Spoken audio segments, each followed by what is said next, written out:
नमस्कार दोस्तों, मैं राजकुमार मौर्य प्रखर इंडिया यूट्यूब मंच पे आपका स्वागत है।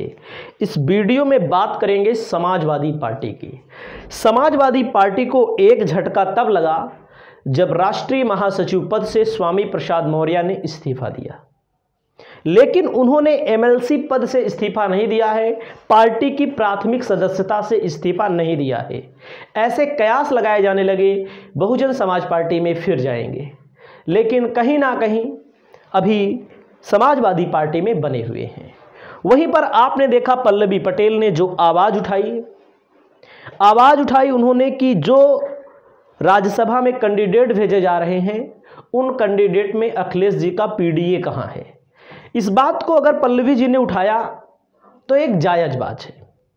इसमें अगर आप कहें कि नहीं, अपने पति को भेजना चाहती हैं, अपनी माता को भेजना चाहती हैं, तो मैं इनके पक्ष में भी नहीं हूं, लेकिन जो कैंडिडेट के नाम घोषित हुए उसके भी पक्ष में मैं नहीं हूं। मैं अलावा नहीं, गांव पे जो रायता फैल गया है, मुस्लिमों के बीच में जो संदेश गया है, पिछड़ों के बीच में जो संदेश गया है एक ऐन चुनाव के वक्त में, वो एक गलत संदेश गया है कि अखिलेश जी क्या कर रहे हैं, अखिलेश जी किस पीडीए की बात कर रहे हैं। जिस समाज का अखिलेश को वोट नहीं मिलता उस समाज के कहने पर काम कर रहे हैं, इशारे पर काम कर रहे हैं। वही नहीं, समाजवादी पार्टी के राष्ट्रीय महासचिव स्वामी प्रसाद मौर्य ने जो आरोप लगाए हैं उसमें भी सत्यता है। अब कुछ लोग ये कह सकते हैं इनकी बेटी को, इनके बेटे को, ये समझिए, बेटा और बेटी वाले मामले से हम भी नहीं संतुष्ट हैं। क्यों? क्योंकि ये लोग अपने बेटे और बेटियों के अलावा कोई भी नेता हो, जो छोटे दल हो, कोई भी नेता हो, वो सब अपने घर वालों को ही सेटलमेंट करते रहते हैं। इस पक्ष में मैं तनिक भी नहीं आस्था रखता हूँ। हमारा मतलब है ऐसे लोगों को पार्टी के अंदर ही मौका दिया जाए जो पार्टी के अंदर निष्ठावान व्यक्ति हैं, जिनकी ज़रूरत है। जैसे बीजेपी में आप देखते होंगे, बीजेपी में उन लोगों को तरजीह दी जाती है जो मोदी और शाह जी के खास हैं, लेकिन उन लोगों को भी तरजीह दी जाती है कहीं ना कहीं जो पहले से जुड़े हुए हैं मोदी और योगी जी के निगाहों में, नहीं, मोदी और शाह जी की निगाहों में। लेकिन कभी कभी ऐसा भी होता है, दूसरी पार्टियों से लोग आते हैं, बीजेपी में भी मंत्रालय मिल जाता है, बीजेपी के भी कैडर को चोट पहुंचती है। तो बात मैं कर रहा हूं, स्वामी प्रसाद मौर्य ने पहला झटका दिया, दूसरा झटका पल्लवी पटेल ने दिया। कहीं ना कहीं हमारा मानना यह है कि मामले को मैनेज किया जा सकता है।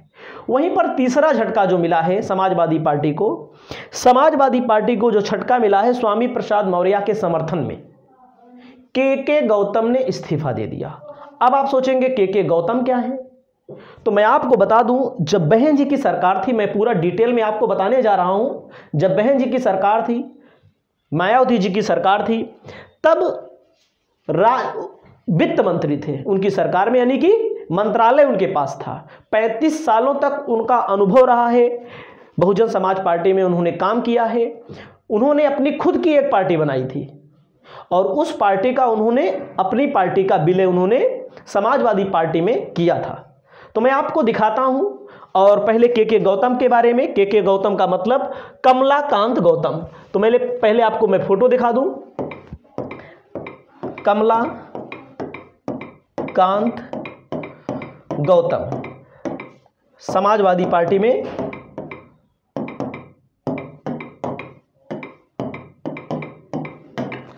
अब आपको मैं बता दूं, समाजवादी पार्टी में शामिल हुए थे, एकदम साफ साफ आप देख रहे हैं। इनकी फोटो थोड़ी देर के लिए मत देखिए आप। बसपा छोड़ सपा में शामिल हुए के गौतम। बहुत सारे लोग ये कहेंगे इनकी क्या हैसियत है। देखो भैया, पार्टी में सबकी हैसियत होती है, आप माने या ना माने। आप किसी भी छोटे से छोटे कार्यकर्ता की हैसियत को दरकिनार नहीं कर सकते हैं। तो जो खबर आई है, मैं आपको एकदम स्पष्ट बात करता हूं, क्योंकि ताकि तथ्य रहे। बहुत सारे लोगों के नज़रों में हमारा चैनल बेहतर चैनल माना जाता है, तो अगर आपके नज़रों में बेहतर चैनल माना जाता है तो आप स्पष्ट तौर पर बात करें। के गौतम, रुक जाइएगा, कमलाकांत गौतम, समाजवादी पार्टी, इन्होंने कुछ आरोप लगाए हैं।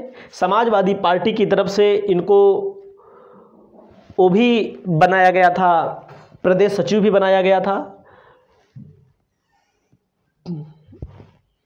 रुक जाइए थोड़ा से,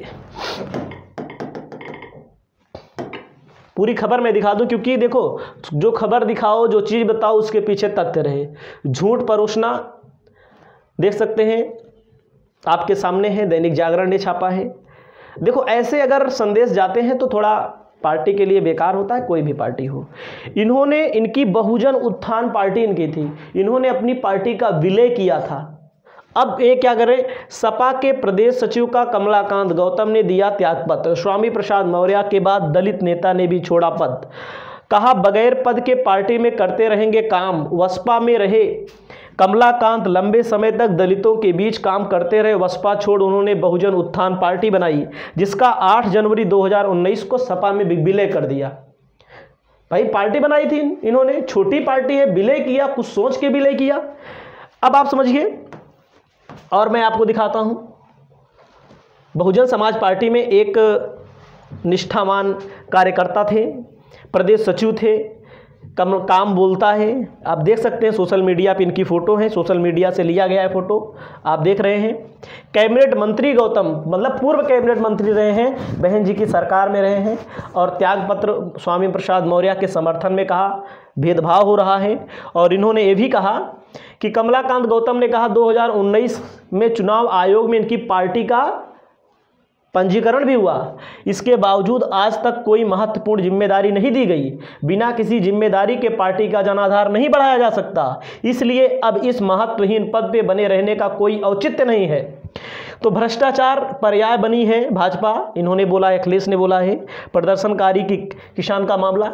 तो मैं एक बात स्पष्ट बता दूं, देखो कुछ लोगों को लगता है कि ये जो खबर आप दिखा रहे हैं अखिलेश यादव के विरोध में या किसी पार्टी के विरोध में, बहुजन समाज पार्टी के समर्थन में या बीजेपी के समर्थन में, ऐसी कोई बात नहीं है। मैं आपको बता रहा हूं और बताऊंगा जो चीज़ सत्य है, और इन चीज़ों को सुधार करना चाहिए।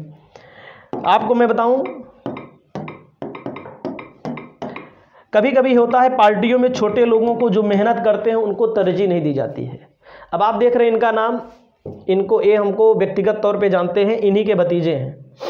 2018 में शामिल हुए थे समाजवादी पार्टी में, 2018 की बात है, 17 के बाद सत्ता में नहीं विपक्ष में शामिल हुए थे, लेकिन प्रदेश सचिव बनाया गया इनको। आप देख सकते हैं फ़ोटो थी इनके पास। वर्तमान में बहरहाल नेता का कोई भरोसा नहीं, और अपने साथ बहुत भारी भीड़ लेकर शामिल हुए थे, बहुत भारी भीड़ लेकर शामिल हुए थे, और जिसमें मैं भी गया था। एकदम साफ साफ मैं बता दूं, देखो देवरिया के हैं राजेंद्र मौर्य जी, भाजपा के व्यापार मंडल के प्रदेश उपाध्यक्ष थे, और ये स्वामी प्रसाद मौर्य के भतीजे हैं। तो अब आप देख सकते हैं इनको भी प्रदेश सचिव बनाया गया, लेकिन जब स्वामी प्रसाद मौर्य शामिल हो जाते हैं समाजवादी पार्टी में तो इनको कोई पूछता ही नहीं। उसके बाद हर जिले में इस व्यक्ति ने, हर जिले में मौर्य को जोड़ा। अभी जितनी भी लिस्ट आ रही है मैं आपको दिखा दूं, पता नहीं कैसी पार्टी चला रहे हैं लोग। जिला अध्यक्ष, जिसे प्रतापगढ़ में जिला अध्यक्ष बनाए हैं, आधा साल भर में आधा दिन हमको लगता है वो जिला अध्यक्ष जेल में रहता है। मतलब कि थोड़ा हट के काम नहीं कर पा रहे हैं। इन सब चीज़ों को सुधार करने की ज़रूरत है, संगठन को मजबूत करने की ज़रूरत है ऐसे लोगों को। तो लोगों, बहुत सारे लोग, यादव लोग भी कहते हैं अरे कहे बिना ये अखिलेश दी बहुत अच्छे व्यक्ति हैं, बहुत अच्छा इन्होंने काम किया है, लेकिन वर्तमान में जो सरकार है, इस सरकार से अगर आपको लड़ना है, संगठन में सब लोगों को जगह देनी पड़ेगी। मैं बता रहा हूँ, प्रमोद मौर्य ने हर जिले में लगभग 25-30 जिले में तो अपना कैंडिडेट इन्होंने खड़ा किया। चलो ठीक है, टिकट आप नहीं दिए, विधानसभा का टिकट देना चाहिए था। स्वामी प्रसाद मौर्य पा गए तो वो केशवदेव मौर्य के हैं ना। अब स्वामी प्रसाद मौर्य फिर अगर कुछ बोल रहे हैं, कुछ गलत बोले हैं तो उस पर संज्ञान लीजिए, अगर इनके पीछे कोई गलत बोल रहा है तो उस पर भी संज्ञान लीजिए। तो ऐसे ऐसे झटके लग रहे हैं समाजवादी पार्टी को। ये संदेश जो है थोड़ा बुरा जा रहा है, ज़मीनी स्तर पर रायता फैलता हुआ चला जा रहा है। संगठन में सुधार करने की ज़रूरत है। अगर आप सुधार नहीं करते तो हमारी जिम्मेदारी जो है, हमारा जिम्मेदारी जो है विपक्ष की आवाज़ को उठाना। और कुछ लोग कहेंगे आप चाटुकार हो कांग्रेस के, बहुजन समाज पार्टी के और समाजवादी पार्टी के, तो जिसको जो कहना है कहता रहे, हमसे क्या मतलब। हमारे पास जो भी संसाधन है उन संसाधनों के माध्यम से हम अपनी बात को पब्लिक तक पहुंचा रहे हैं। इस वीडियो में इतना ही। जय भीम, जय भारत, जय समाजवाद।